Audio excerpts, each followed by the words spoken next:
Okay, what's going on, everybody? My name is Mangg. Welcome back to Hanging with Mangg. Yeah. Yeah, pretty much. Today I'm just gonna be doing a practice run of, the YOLO run for Dark Souls 1. So I kind of failed on that, for those that witnessed that. Yeah, you know. So yeah, it was the 4th of July weekend. So that was good. Let's see, I think I uploaded like 5 or so videos this week.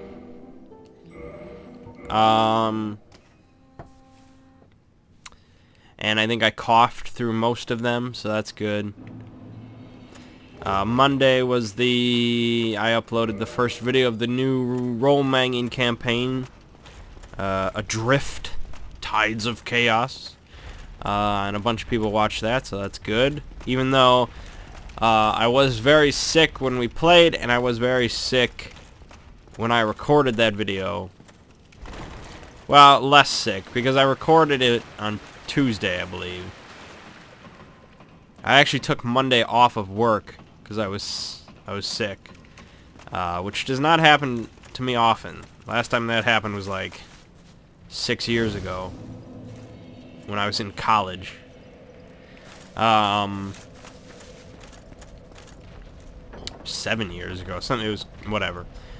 So yeah, hopefully tomorrow when we play D&D again, I should be a lot better, a lot more vocal.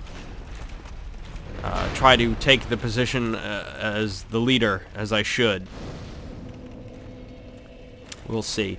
I do have a backup character ready to go, just in case something catastrophic happens.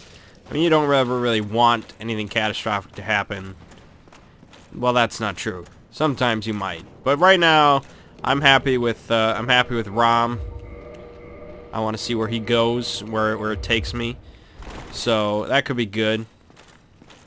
My backup character is basically a changeling rogue, based off of Locke Lamora. Which, if you're into reading at all, if you're into reading fiction, you haven't read The Lies of Locke Lamora yet, I do recommend it. It's one of my favorite books now. So yeah, I don't know when that character, if ever, will get to play, but he's there. I don't know. I still don't know who is all returning tomorrow to play with us, Baron Dookie or whatever. I mean, if he just comes back with like, oh yeah, I'm gonna play as Gary's twin brother, Jerry. That would probably... I think somebody would have to say something at that point.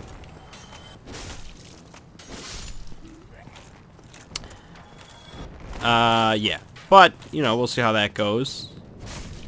I do have more Axiom Verge, although I know, like, very few people are interested in that. I understand.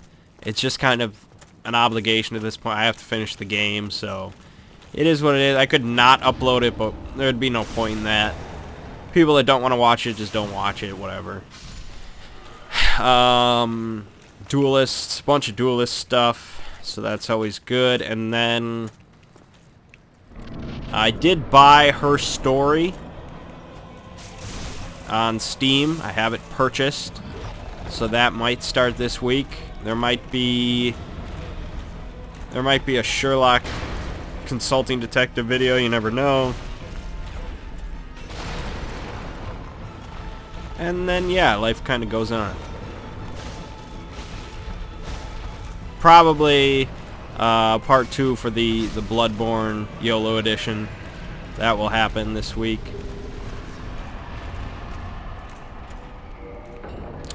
And yeah, you know, Ziggy. Okay, so for Patreon, last month, Ziggy had donated at the $10 level, which means you get to request a game for me to play, for me to make at least one video of.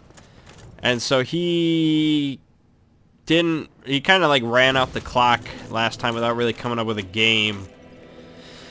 So he kind of did a special request, which he's allowed to do once because he's my friend and whatever. So he requested I watch the movie Street Kings, which he's been bugging me to watch for quite some time, and then make an animated GIF from the movie for him. So that was his request, and I obliged. I did watch Street Kings. It was entertaining. It was better than the last movie he asked me to watch, or he told me to watch, which was, I think, Bullet to the Head. Yeah. So Street Kings was good. But this time he actually did give me a real request because I guess he was reminded of the game. So at some point during the month of July, I will make one video of the game Turok Evolution. I don't even know what system it's for. All I know about is you fight dinosaurs. I don't know, but I will be making a video of it. So you can look forward to that. If you want to request your own game, that's what the Patreon is there for. And hey, we are $10 away from getting a board manging video as a regular thing, so FYI. Anyways.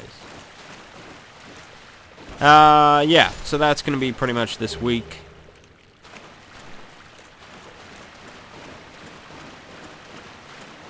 I played a bunch of Rivals for Catan with my mom this week, which is the game that I picked up in Colorado, interestingly enough. She says it's her favorite game now, but she keeps switching her favorite game. Like, it started out as Dominion, I think, and then it went to Splendor, and then it went to Trains, and then I think it went to Star Realms, and now it's Rivals for Catan.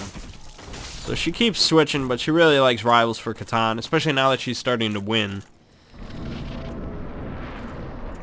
And I enjoy that game as well. I think it's pretty...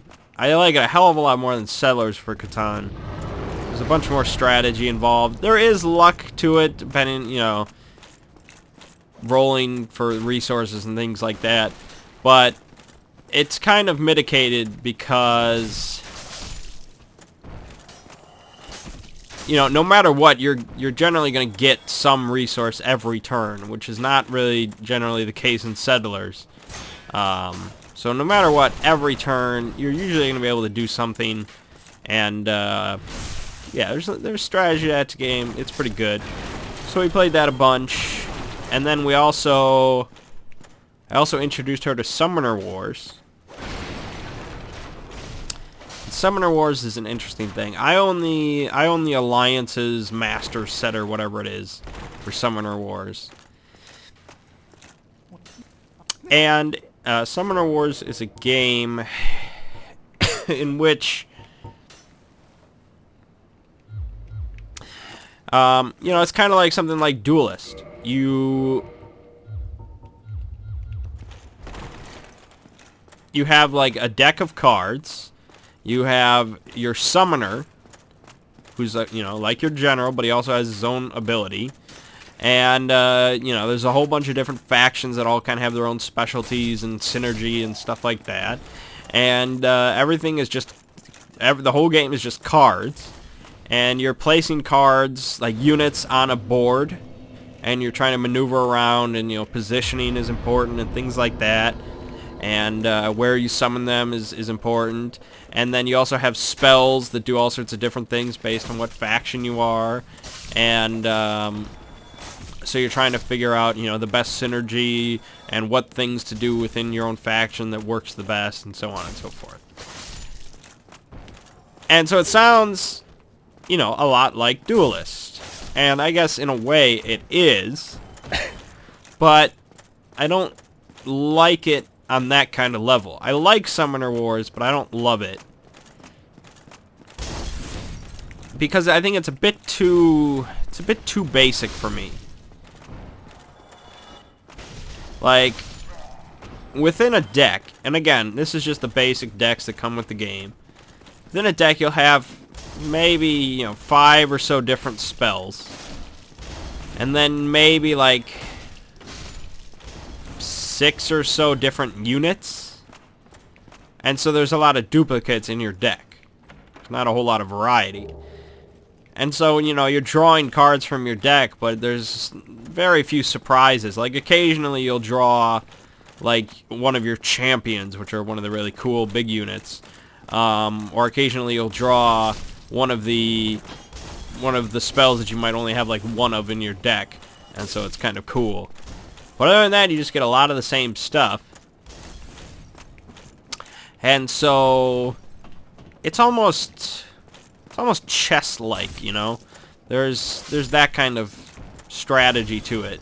It's not quite as intensive as a chess might get or something, and it's a bit more, you know, there's a lot of text to read on the cards and things like that, but the strategy, you know, it's like that. So I like it, but I don't love it. Because I guess I would rather play something like Mage Wars or Netrunner. Now maybe, I know you can build your own decks in Summoner Wars, so maybe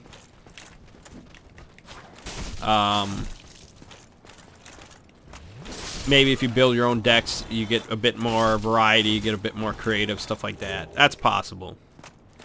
I don't know for sure. But yeah, so we've played a couple games of that. I've beat her both times, although the second game was a bit closer.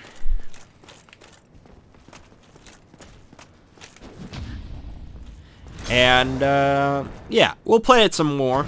Maybe I'll look into deck building. But really, I'm trying to just introduce her to Summoner Wars and get her acquainted with that as kind of a stepping stone to get to something like Netrunner. I don't know how far off that is, but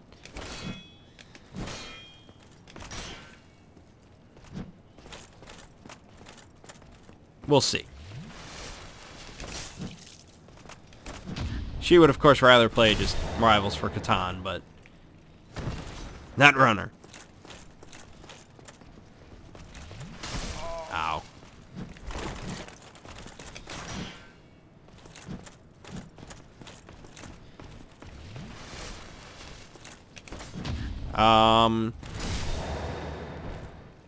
What else?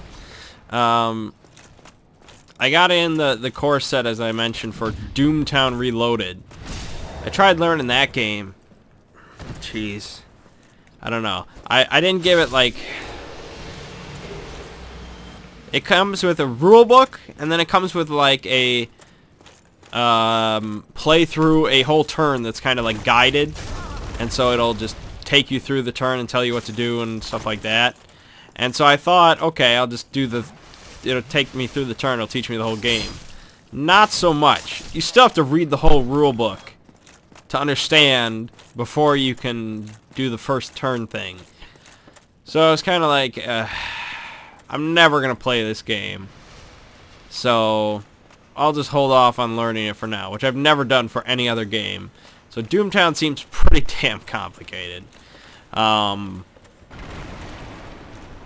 Someday, maybe I'll play it. I'll learn it, but I don't know. I bought it because it was on sale, and that's a problem.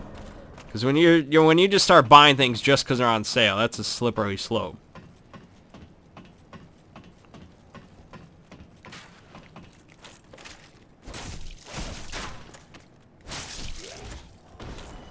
Yeah, and then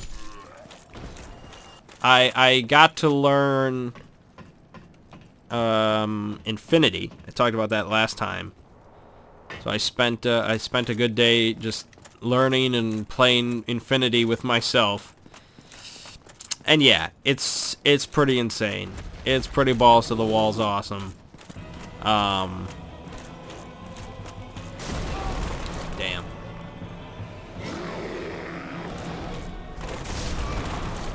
Well, that's how a YOLO run ends, I guess. Like, picture something akin to XCOM, where the positioning of your different troops, and, you know, your troops kind of have different specialties and different equipment and things like that, and you can outfit them, and your positioning around a battle, and the enemies have different abilities, and cover and terrain is important, and things like that. Picture all of that, and just crank it up by like 10. Just supercharge that shit. That's what Infinity is. On a table. It's really nuts. Like, I was just doing the most basic of basic, like, playthroughs, scenarios, whatever, situations, and I was playing against myself. And this was, like, with just basic troops that literally just had, like, a rifle, like an assault rifle, and a knife. And I was playing that against myself, and it was just like, holy shit, it feels so tense, you know? Like, you can, like, picture everything. It's a lot like X-Wing in that way, where when you're playing X-Wing, the miniatures game, you're kind of picturing the dogfights going on in your head. You know, you're picturing your A-Wing kind of just swooping in, and the lasers just firing off, and just, oh man, it's so tense, I just narrowly avoided that, oh god, you know, it's kind of like that. But again, just like cranked up by 10.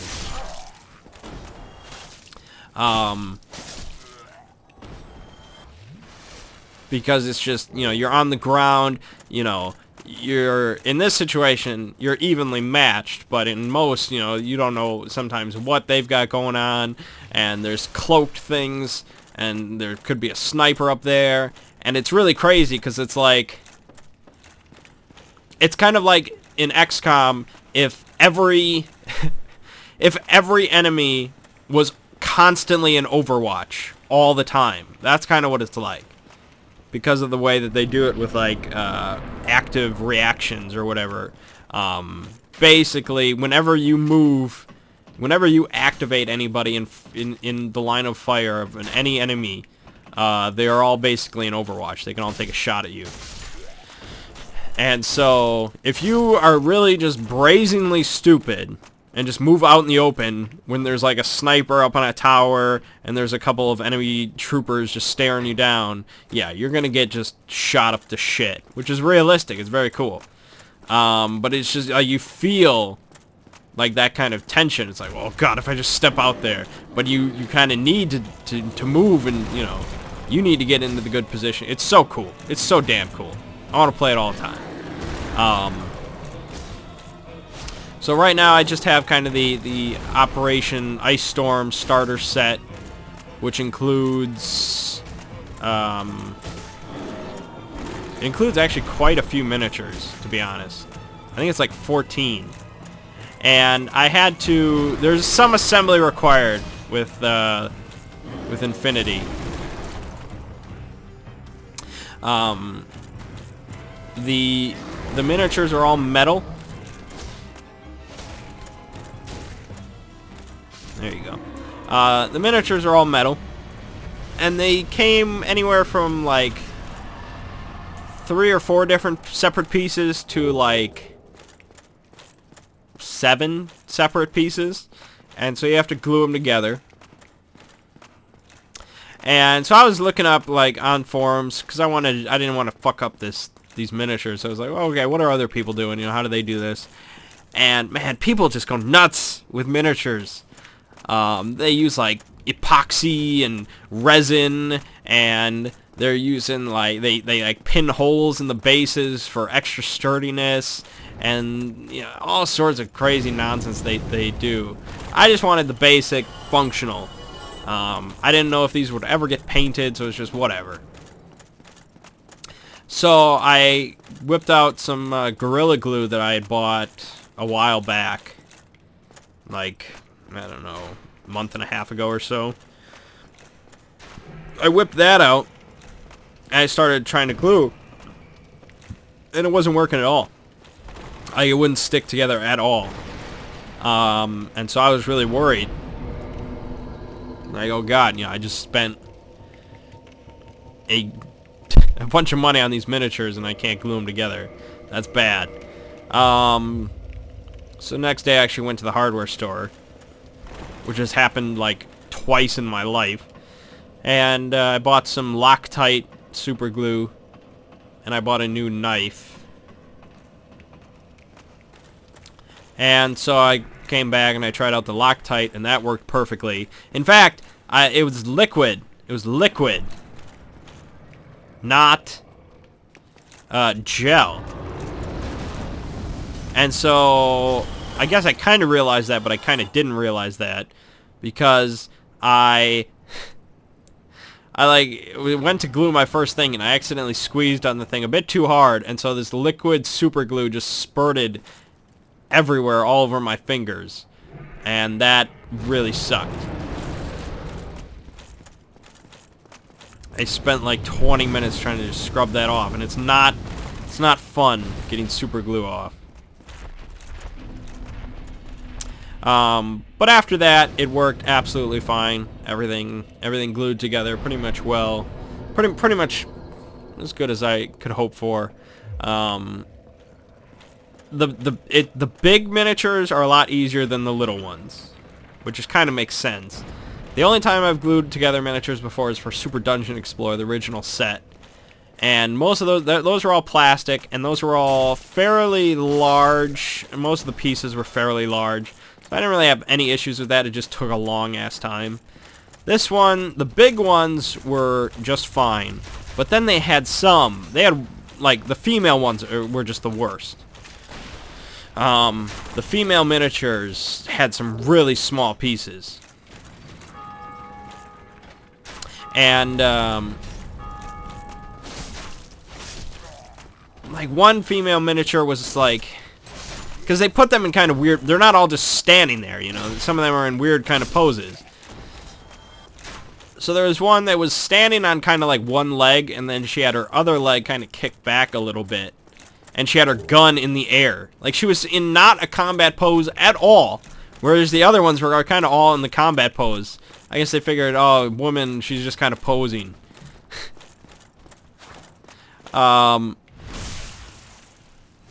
So the leg, like her leg that was kind of kicked back, was actually like separate. I had to glue that on, and it was just this really thin leg. It was just, that one was rough.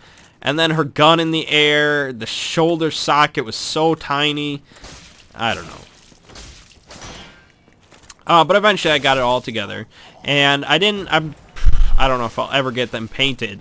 So I was worried, like, how do I tell these apart? Because they're all just kind of plain gray, you know, soldier miniatures. So I went ahead and I primed the bases that they come with, and I painted them red and blue. So yeah, and so then it comes with, the starter set comes with a bunch of like paper terrain, because you can't play Infinity without, if you played Infinity without terrain, like, whoever went first would basically just be annihilated by the other team, just all using reaction shots. So it comes with a bunch of paper terrain, and a couple of pieces of the terrain you can use like little boxes that the miniatures came in, and it's like a perfect fit. Jesus Christ. Like a perfect fit. They go right in there with the paper terrain, and it makes it really sturdy. You know, it makes it almost like real terrain.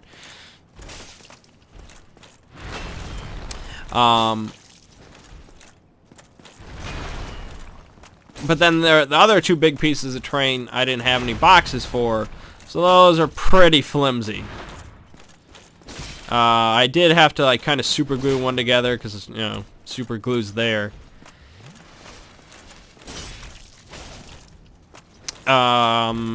It's alright. It's not great terrain. It's not professional looking. I'll probably get some better pieces eventually. And then it also came with 6 kind of little shipping, like storage containers. Shipping containers or whatever.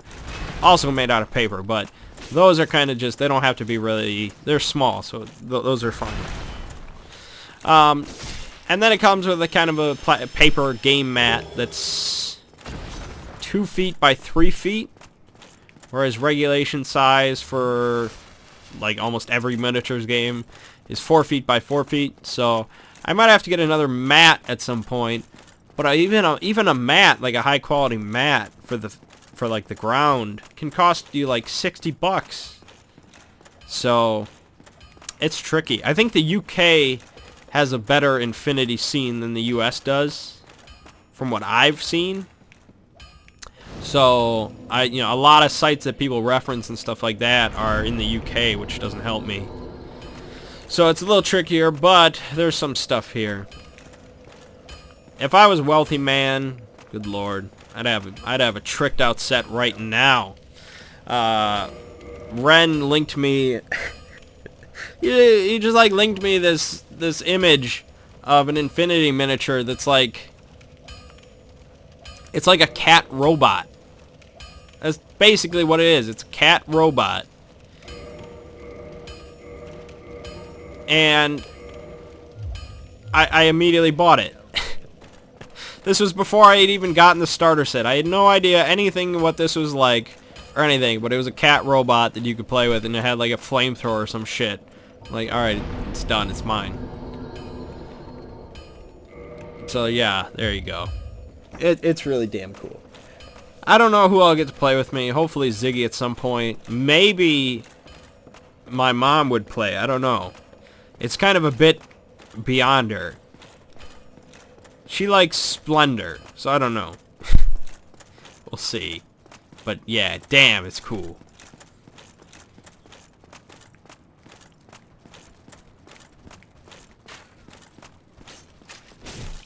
We didn't play board games today. People are just busy. And it's a bummer. It's been a long time since I played Cosmic Encounter, and it bums me out. Especially with Cosmic Con coming up in a few months or so. I gotta get my game on. How am I gonna go in a game of Cosmic Encounter with Tom Vassell and just act like a noob? That would be soul crushing. That would be soul crushing. So yeah.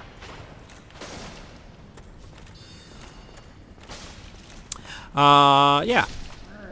Pretty much that. Didn't really do much throughout the week. Didn't really do much throughout the weekend.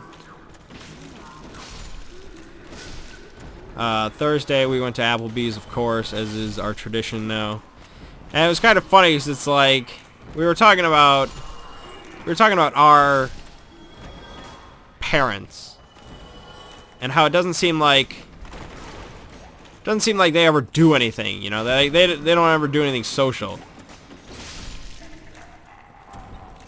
And so it's like, yeah, well, that's why we do Applebee's every week. So then when our kids grow up, they can be, yeah, our dads, they do social stuff. They go to Applebee's every Thursday. So we go there, we do it for the kids.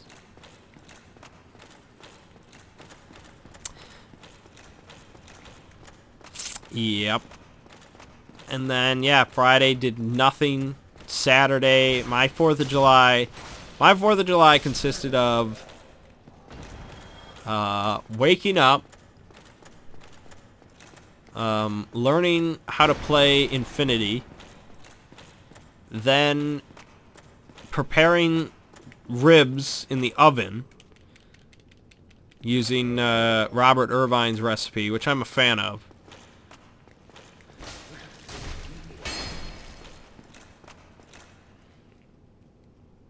And while the ribs were cooking, I recorded a Mangg cast.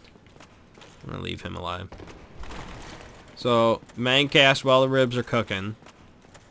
Eat the ribs. Then, I think I played some more Infinity. And then, I'm pretty sure I recorded Duelist around that point. Then I played some games with my mom. And then I watched The Dark Knight again for like the 8th time. And then that was it. That was my 4th of July. I didn't even watch like a patriotic or Independence. I didn't watch Independence Day or the Patriot or any. I watched The Dark Knight. So it was a weird 4th of July.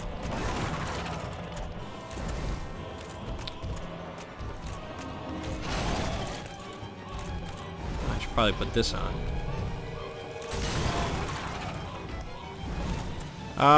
But you know, I guess I can't complain. Could have been worse.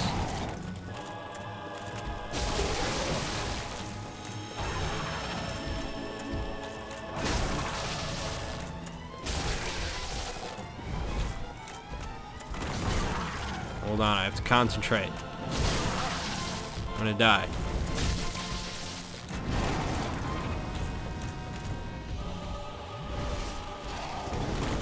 Oh God. Yep. Yeah, I guess I can't really complain, but it was an uneventful weekend even for me.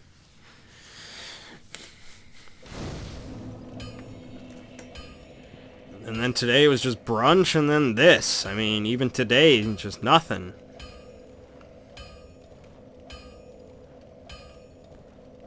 But what are you gonna do? So yeah, I guess that'll wrap up for this. D&D tomorrow, so you can look forward to that. Hopefully, I'm pretty sure I'll be well enough to record role-manging after the session, so should be up Monday night, Tuesday morning. Then Bloodborne, Duelist, maybe Her Story, yada yada yada. My name is Mangg. This has been Hanging with Mangg, and I'll see you fine folks next week.